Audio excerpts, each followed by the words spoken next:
So drift velocity के बाद relation between current and drift velocity के बाद हमें करंट डेंसिटी के बारे में पढ़ना है. What is current density. अभी जैसे हम नंबर डेंसिटी की बात कर रहे थे, ठीक है, नंबर डेंसिटी क्या थी, number per unit volume. Current density का मतलब ना, करंट डेंसिटी का मतलब होगा करंट पर यूनिट एरिया. ठीक है, करंट डेंसिटी का मतलब होगा करंट पर यूनिट एरिया.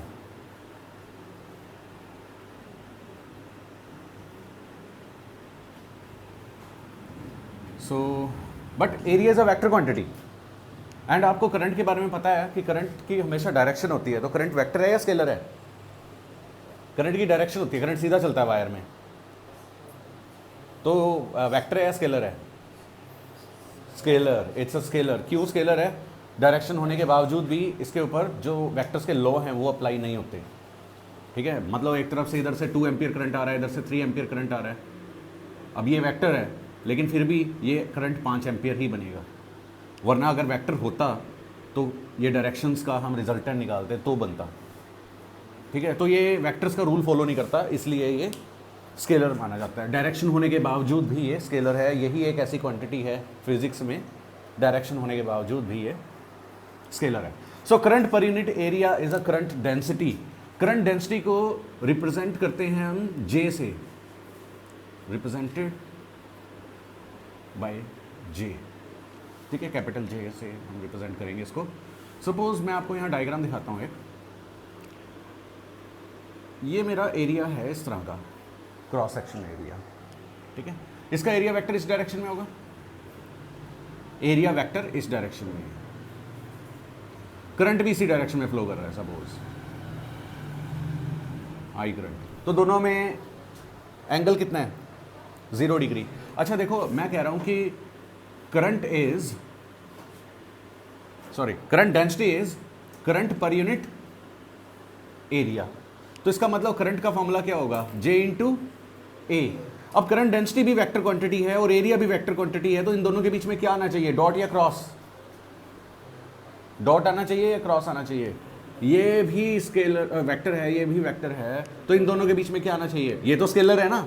और जब दो वेक्टर्स को मल्टीप्लाई करके स्केलर आए तो इनके बीच में क्या आएगा, डॉट प्रोडक्ट. और डॉट प्रोडक्ट आते ही मुझे ये पता चला कि current is always J A cos theta means, है ना. ठीक है, तो मैं यहाँ पे पूरा एरिया कंसिडर ना करके एक स्मॉल एरिया कंसिडर करता हूँ, ds, जिसकी डायरेक्शन इधर थी. तो j की जगह मैं यहाँ पे क्या लिखूँगा, j ds cos थीटा. तो टोटल करंट निकालने के लिए हम इसको इस तरह से भी लिखते हैं, I is equal to integration of j dot ds, अगर हम स्मॉल एरियाज कंसिडर करते हैं तो. This is also a formula, but ये फॉर्मूला आपको आगे हायर क्लासेस में यूज़ करना होगा. अभी आपको कौन सा फॉर्मूला यूज़ करना है, सिर्फ J is equal to I upon A. But ये भी ध्यान रखना कि इन दोनों के बीच में अगर मैं करंट निकालूं करंट डेंसिटी के हिसाब से, तो मुझे डायरेक्शन भी देखनी पड़ती है. मतलब डायरेक्शन का क्या है, सपोज करो कि आपका जो वायर का क्रॉस सेक्शनल एरिया है वो कुछ इस तरह का है. ठीक है, क्रॉस सेक्शनल एरिया इस तरफ है, तो इसका एरिया वेक्टर इस तरफ है और करंट इस डायरेक्शन में है. तो अब इनके बीच में एंगल कितना हुआ, 30 20 जो भी दे रखा होगा थीटा.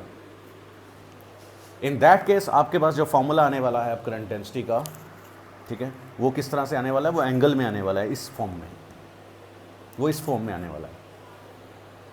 तो यहाँ से इंटीग्रेशन किसकी होने वाली है, जैसे ds की इंटीग्रेशन करके पूरा एरिया आ जाएगा s. तो आप लिखोगे, अगर आपने j निकालना है, i upon s cos theta. ठीक है, i upon s cos theta. So ये आपका कंसेप्ट है करंट डेंसिटी का. इसकी यूनिट देख लो आप, unit of current density, unit of current density is, current के लिए एम्पियर मीटर इनवर्स स्क्वायर. ठीक है, और अगर मैं इसकी डायमेंशन निकालूं, डायमेंशन इधर लिख देता हूं मैं, डायमेंशन ऑफ J, करंट के लिए डायमेंशन क्या होती है, कैपिटल A, और एरिया के लिए L square. So it's dimension is AL-2, M0 A1 L-2 T0.